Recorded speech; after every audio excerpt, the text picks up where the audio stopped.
going to go to the next round and read a couple things from the other literary magazine I run, which is Down in the Dirt magazine, and the January 2023 issue is called The Gravity of Imagination. The Gravity of Imagination.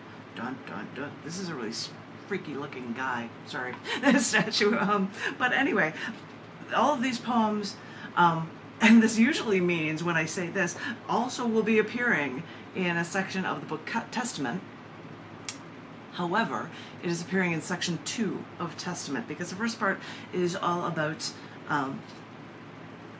abortion rights and women's issues, and the second section is about life and death stuff after people have passed away. And I wasn't able to be there for Mike Gullickson, but a poet friend of mine in the past year had assisted suicide after long battles with pain and was able to do it by virtue of the fact that he was married to a woman in Canada, because it's not very easy to have assisted suicide things in the United States. But I wrote and I went to a memorial on his birthday, and I had a few pieces, and these 3 are about that in the back of this issue. And this first one is titled Tag Team Poets. They say a person goes through 5 stages of grief after the loss of a loved one. But losing a god is not the same thing, so I'm not sure how much longer I'm going to be stuck into this anger mode. I've fought through my entire life. You think I'm kidding, but I've fought sexism and rape from firsthand experience. Because I've wrestled through evil in this world, I feel that I can handle just about anything.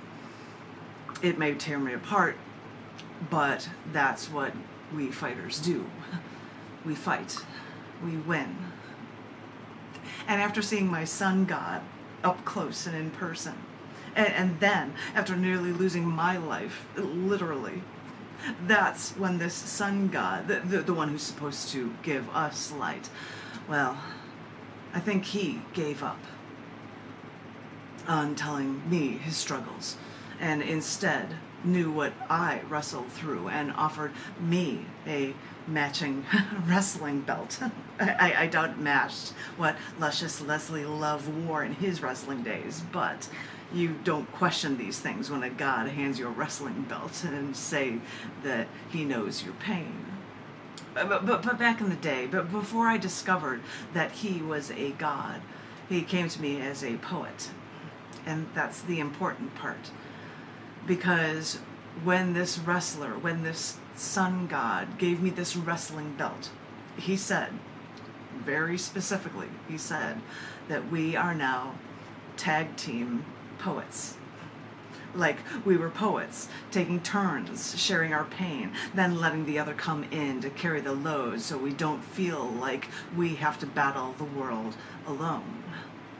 Because, you know, I never wore that belt before. That would be sacrilegious. But now I think I have to leave this belt.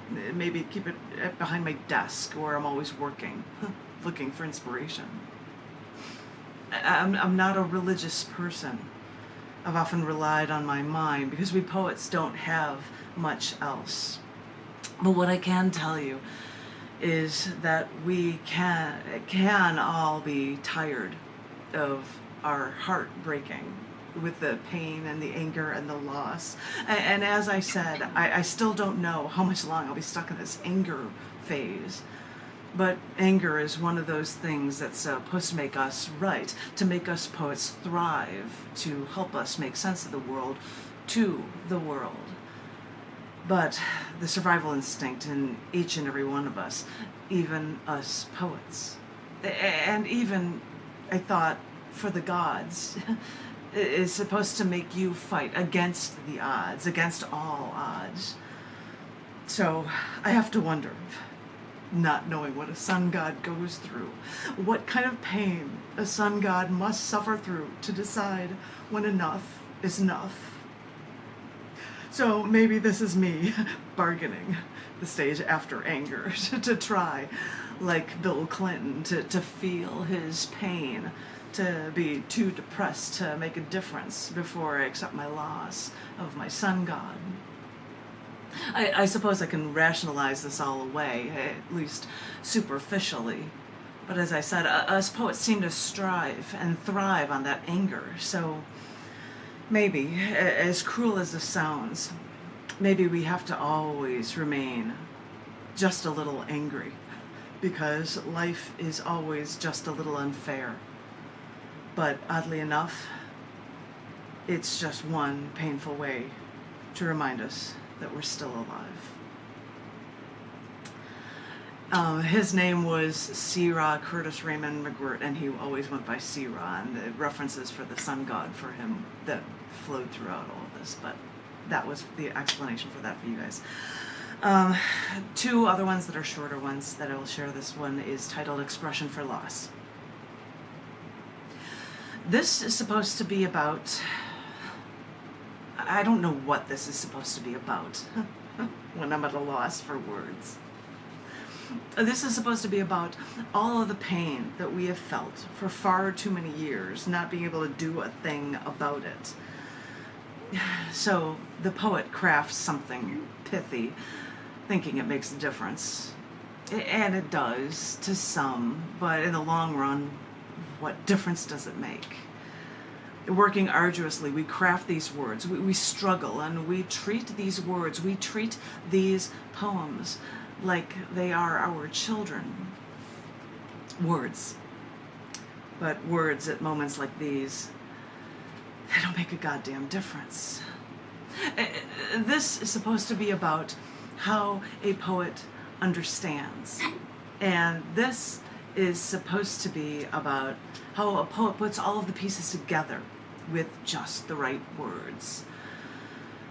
Then why, at times like these, do words not make a goddamn difference?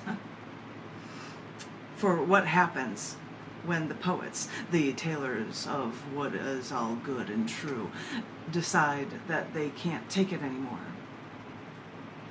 Then what is the point of words? Okay, one much shorter one. Little guy here. Titled Only Souls Who Have Tried. The only souls I know who have tried or succeeded in ending their lives were soldiers or poets. They were trained by the U.S. military to kill, or they were trained by no one to create. That crafting, that creating, that was you. And oh, it breaks my heart. That ending, it breaks my heart. Done. Sorry. Thank you. I'm done. And thank you for letting me get that out.